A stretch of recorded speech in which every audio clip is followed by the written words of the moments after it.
Assalamualaikum warahmatullahi wabarakatuh. Halo teman-teman kelas 8 yang bersemangat. Semoga kalian semua sehat ya.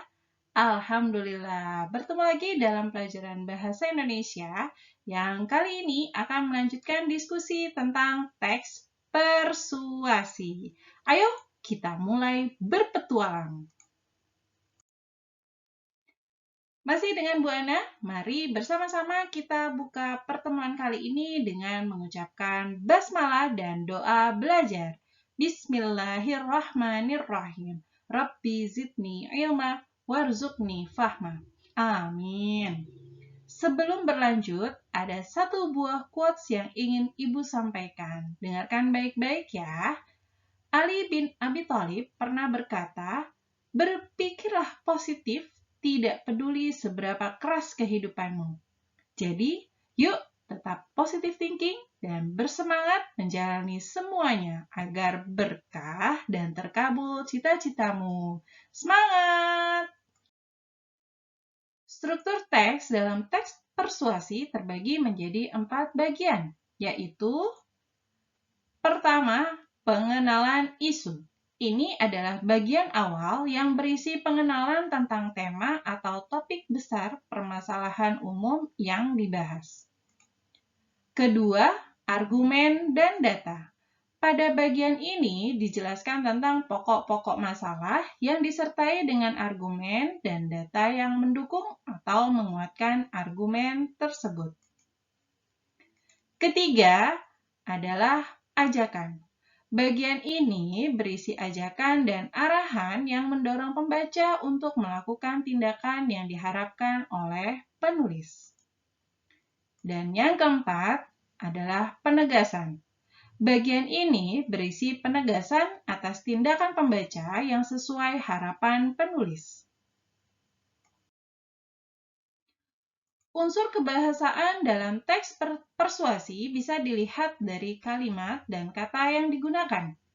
Kalimat yang digunakan dalam teks persuasi adalah kalimat fakta berupa data-data yang disampaikan oleh penulis untuk mendukung argumennya. Kalimat pendapat. Kalimat pendapat dari penulis yang kebenarannya belum dapat dibuktikan. Kalimat ajakan biasanya ditandai dengan kata ayo dan mari. Kalimat saran yang ditandai dengan penggunaan kata sebaiknya, seyogyanya, semestinya, baiknya, dan lain-lain. Berikutnya adalah penggunaan kata. Kata sambung dan transisi berfungsi untuk menjalin keruntutan gagasan antar paragraf. Kata teknis, yaitu kata khusus yang berhubungan dengan bidang tertentu. Kata kerja mental seperti meningkatkan, menghadapi, mendukung, dan lain-lain. Kata rujukan seperti kata itu, ini, tersebut, dan lain-lain.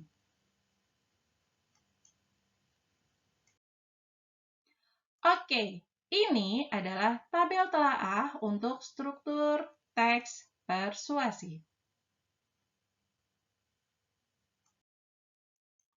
Dan ini adalah tabel telaah unsur kebahasaan teks persuasi. Oke, ini adalah salah satu contoh teks persuasi yang akan coba kita telaah berdasarkan tabel struktur teks dan unsur kebahasaan yang sudah diberikan di slide sebelumnya. Berdasarkan struktur teks, paragraf pertama disebut dengan pengenalan isu karena memberikan informasi umum tentang cara meningkatkan kualitas pendidikan bagi kemajuan sebuah bangsa. Paragraf kedua dan ketiga termasuk dalam argumen dan ajakan tentang program wajib belajar 9 tahun.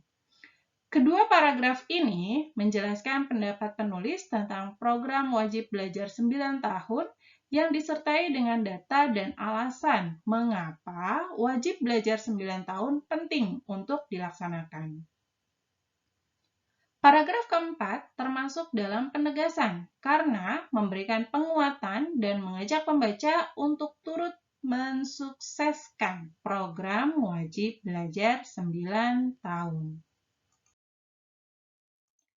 Dan ini adalah telaah unsur kebahasaan dari wacana program wajib belajar 9 tahun yang sudah kita ulas dari sisi struktur teksnya.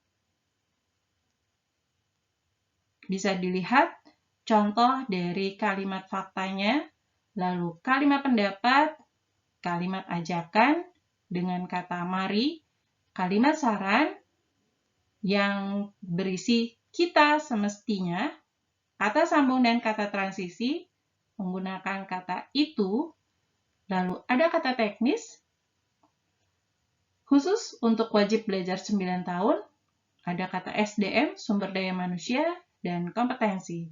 Untuk kata kerja mental, terdapat kata meningkatkan, menghadapi, mendukung.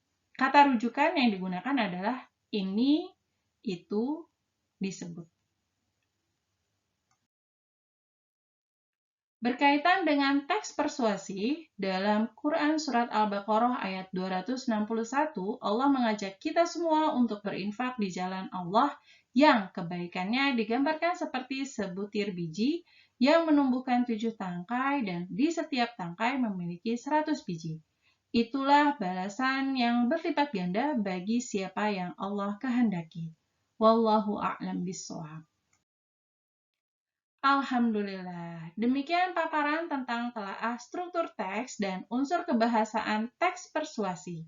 Kita tutup pertemuan kali ini dengan mengucapkan hamdalah, alhamdulillahirabbil alamin, istighfar, astaghfirullahalazim, astaghfirullahalazim, astaghfirullahalazim, dan doa kafaratul majelis. Subhanakallahumma wa bihamdika asyhadu an la ilaha illa anta astaghfiruka wa atubu ilaik. Kurang lebihnya mohon maaf dan terima kasih. Wassalamualaikum warahmatullahi wabarakatuh.